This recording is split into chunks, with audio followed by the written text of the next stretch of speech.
Good morning mga idol natin dyan. Kumusta pong lahat? It's me, Dugong Pinoy. Nagbabalik po mga idol. So, for today's video ay samahan nyo ako na mag-react dito sa ating bagong nakitang video courtesy by Inchan TV Official.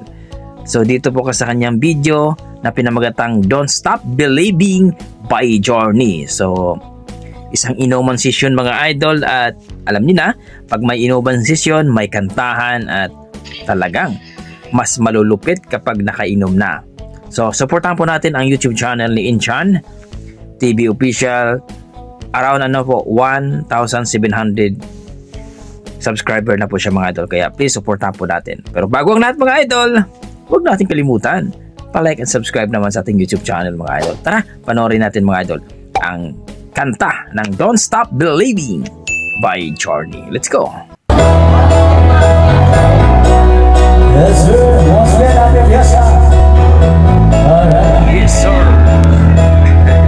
Don't stop believing by Journey.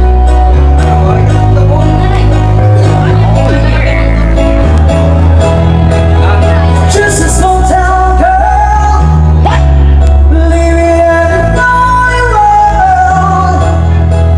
She's taking me out to going anywhere.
Ayun po mga idol, grabe.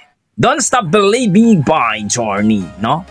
Please pakomento po mga idol kung anong pangalan ng ating nag-viral na vocalist mga idol. Bungad pa lang, napakalupit na ang kanyang boses. What? Masasabi mo talagang singer mga idol. Plakadong plakado.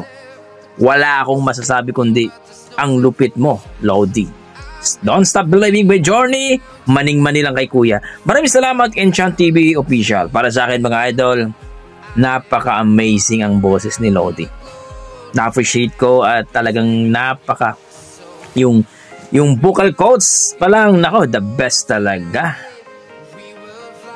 Grabe. No? Yung diction niya, masasabi ko, I hope no, makakita pa tayo ng video ni Kuya. Hoping po tayo. Para sa akin mga idol, amazing. Kung i-rate ko po ang kanyang performance, nasa mga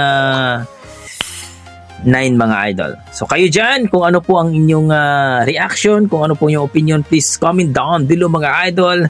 At huwag niyo kalimutan mag-support po dito kay Enchant TV kung okay lang naman po mga idol. So hanggang dito na ako mga idol. Maraming salamat. Basta may dugong Pinoy, malupit talaga sa kantahan yan mga idol. God bless po. Ingat.